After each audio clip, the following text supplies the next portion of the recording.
So, hey everyone, it's Redby on your screen, and as you guys have seen in the thumbnail, what am I going to draw today? Then I'll just start the video.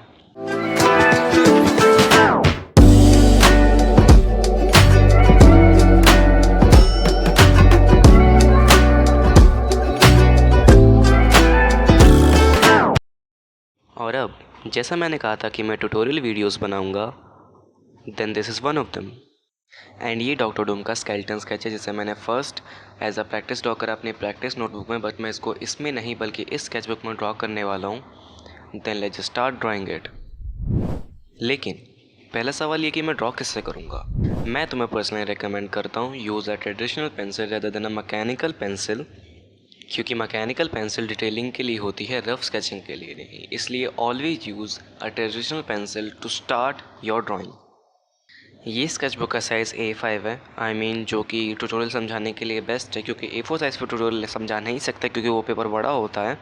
तो हम drawing को start करेंगे margin से। तो हम in the upper and the footer of the paper margins draw करेंगे, जो कि हमें हेल्प करेंगे, जिसकी वजह से हमारी ड्राइंग का साइज़ इम्बैलेंस ना हो। और इन दोनों लाइन्स का मतलब यही है कि हमारी ड्राइंग इन दोनों लाइन से बाहर नहीं जानी चाहिए। मार्जिन्स ड्रॉ करने के बाद फिर हम डायनामिक लाइन ड्रॉ करेंगे कैरेक्टर के पोस्चर के अकॉर्डिंग। डायनामिक लाइन का यूज़ इसलिए होता है ताकि वो हमें बता सके कि हमारा कैरेक्टर कितना कर्व सरफेस में खड़ा है। जैसा कि सपोज़ कि तुम्हारा ड्राइंग कैरेक्टर स्ट्रेट पोजीशन में खड़ा है तो तुम एक स्ट्रेट मार्जिन ड्रॉ करोगे, लेकिन अगर तुम्हारा कैरेक्टर किसी एक्शन पोजीशन में खड़ा है, किसी साइड का कर्व्ड है, किसी साइड बेंड है, देन तुम उसके हिसाब से डायनामिक लाइन यूज़ करोगे। फिर डायनामिक लाइन यूज़ करने के बाद ड्रॉ करने के बाद देन एक सर्कल ड्रॉ करेंगे हेड ड्रॉ करने के लिए। फिर नेक के लिए और अपर ट्रेपेजियस के लिए cylinder and curve triangles use करेंगे। फिर अपर बॉडी के लिए एक मीडियम साइज़ का ओवल ड्रॉ करेंगे। एंड हमें एक चीज़ ध्यान में रखनी है कि हमें ये सब काम डायनामिक लाइन के अकॉर्डिंग करना है। जैसे कि डायनामिक लाइन के लेफ़्ट साइड का ओवल का थोड़ा सा साइज़ बड़ा है rather than the right side of the Oval. और ऐसे ही जैसे रेफरेंस में ये चीज़ दिख रही है कि कैरेक्टर का राइट शोल्डर अगर हम उसे कंपेयर करें उसी के लेफ़्ट शोल्डर से, वैसे हम कैरेक्टर के बॉडी पार्ट का साइज़ प्रेडिक्ट कर सकते हैं रेफरेंस को देखने से, जिसके लिए हमें 5 लाइंस चाहिए होती हैं, जिसे हम नेक, चेस्ट, एब्डोमेन, टो और नी लाइन कहते हैं। लेकिन उन 5 लाइन को भी प्रेडिक्ट करना आसान नहीं है, तो हम वो कॉन्सेप्ट किसी और वीडियो में सीखेंगे। राइट हैंड थोड़ा सा रफली ड्रॉ करने के बाद फिर हम ओवल के जस्ट नीचे एक लो हाइट सिलेंडर ड्रॉ करेंगे एंड उस सिलेंडर के जस्ट नीचे एक एब्डोमेन जॉइंट ड्रॉ करेंगे, जो कि हमारे कैरेक्टर की दोनों लेग्स को जॉइंट करेगा।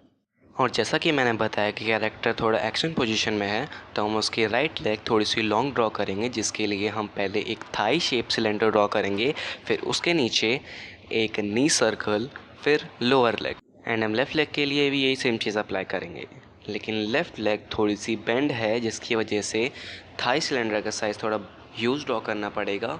फिर एक नी सिलेंडर, फिर लोअर लेग।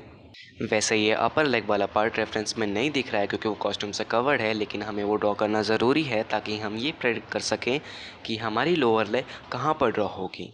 इसलिए अगर तुम्हारे कैरेक्टर का कभी भी बॉडी पार्ट कोई नहीं दिख रहा है तो उसे ड्रॉ करो ताकि हम उससे कनेक्टेड बॉडी पार्ट ड्रॉ कर सकें।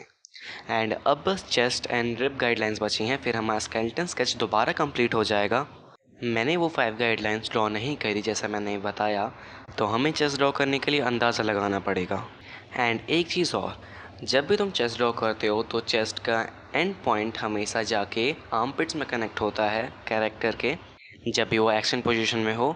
वैसे जब वो नॉर्मल पोजीशन में हो तब भी वैसे ही आर्म पिट्स में कनेक्ट होता है। तो चेस्ट की लाइन ये याद रखना कि हमेशा आर्म पिट्स में कनेक्ट होती है, एंड रिब्स की लाइंस उसी से ही थोड़ा सा नीचे।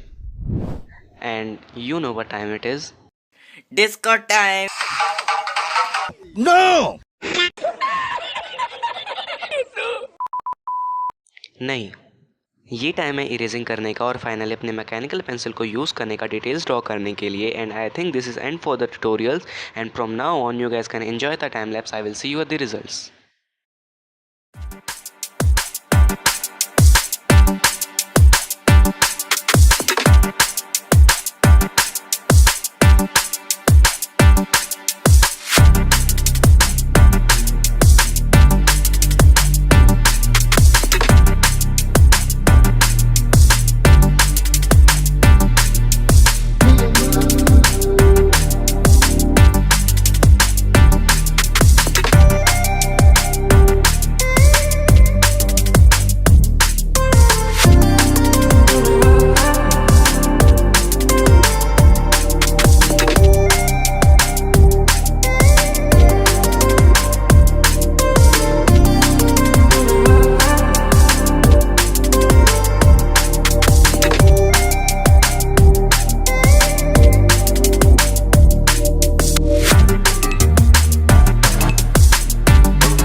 रिजल्ट्स तुम्हारे स्क्रीन पे हैं। Let me know in the comments तुम्हें ड्राइंग अच्छी लगी हो या फिर तुम्हें ट्यूटोरियल्स हेल्पफुल लगे हों।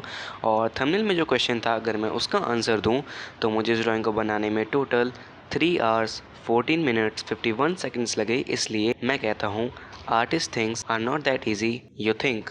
And now I will see you guys in the next video with a new drawing. If you like the video, subscribe to the channel, and till then, see ya.